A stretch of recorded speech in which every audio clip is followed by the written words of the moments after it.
দর্শক এই মুহূর্তে যমুনার সামনে আছেন সহকর্মী এসএম আরিফ, সরাসরি যুক্ত হচ্ছি তার সাথে। আরিফ, বৈঠকের বিষয়বস্তু সম্পর্কে আর কি তথ্য আছে আপনার কাছে? আর বিএনপি মহাসচিব কি বৈঠকের বিষয়ে সন্তুষ্টি প্রকাশ করেছেন? আমাতুল, প্রায় 2 ঘন্টা ব্যাপী বৈঠকটি চলে যমুনায়। সেখানে আপনি জানেন যে 7 সদস্যের একটি প্রতিনিধি দল, বিএনপি প্রতিনিধি দল, যেটা মির্জা ফখরুল ইসলামের নেতৃত্বে সেই 7 সদস্যের প্রতিনিধি দলটি এই বৈঠকে অংশ নেয়। এবং আমরা যতটুকু জেনেছি যে কয়েকজন উপদেষ্টাও সেই বৈঠকে ছিলেন, আইন উপদেষ্টা ছিলেন সেখানে।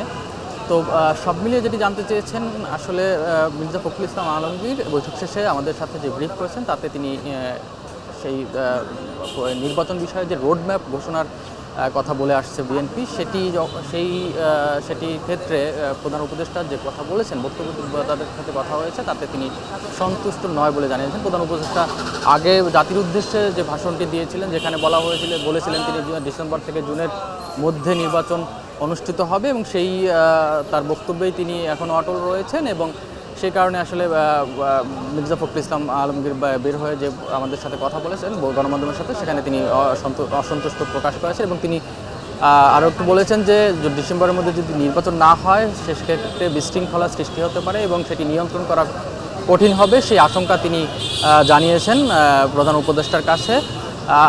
তাছাড়া যে তাদের দলীয় যে এই বিষয়ে সিদ্ধান্ত, সেটি আসলে এখন পর্যন্ত তিনি জানাননি। বলেছেন যে পরবর্তীতে এই বিষয়ে দলীয় সিদ্ধান্ত নেবেন। এবং এই মিটিংয়ে শুধুমাত্র যে নির্বাচন নিয়ে কথা হয়েছে তা না, বিভিন্ন ইস্যুতেও কথা হয়েছে। সেখানে সংস্কার ছিল, জুলাই চার্টার ছিল, সব মিলিয়ে একটি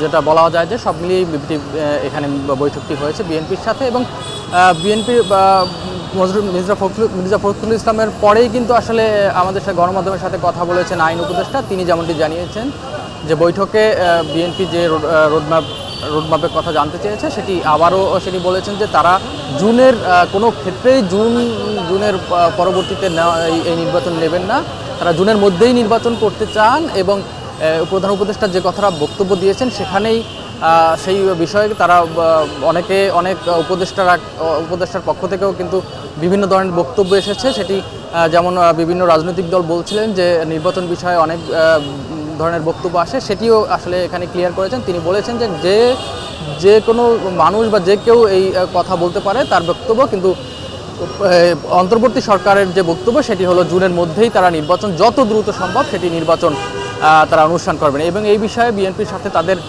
কথা হয়েছে, তারাও বিএনপিকে বোঝাতে সক্ষম হয়েছে বলেই কিন্তু আইন উপদেষ্টা সেটি আমাদেরকে জানিয়েছেন। আইন উপদেষ্টা আরও একটি কথা বলেন যে বিএনপি যে সংস্কারগুলো চলমান রয়েছে সেই সংস্কারের সাথে বেশিরভাগ ক্ষেত্রেই একমত, এবং জুলাই চার্টারের ক্ষেত্রেও তারা একমত। সে কারণে তারা এই আইন উপদেষ্টা বলেছেন যে জুলাই চার্টার যত দ্রুত সম্ভব হবে, নির্বাচনও কিন্তু তত দ্রুত সম্ভব হবে। আর তিনি আরেকটি কথা জানিয়েছেন, নির্বাচনের যে রোডম্যাপ সেটি ঘোষণা হয়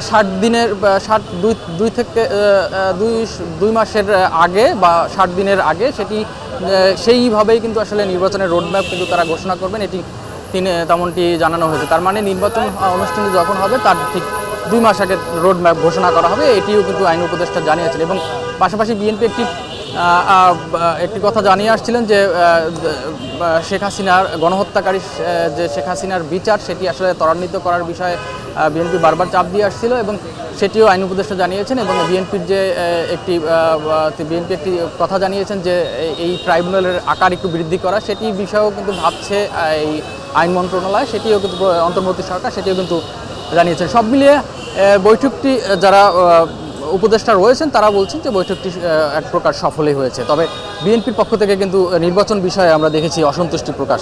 তো এই ছিল আমার কাছে সর্বশেষ। আরিফ, আপনাকে ধন্যবাদ। দর্শক, রাষ্ট্রীয় অতিথি ভবন যমুনা থেকে সরাসরি যুক্ত ছিলেন সহকর্মী এসএম আরিফ।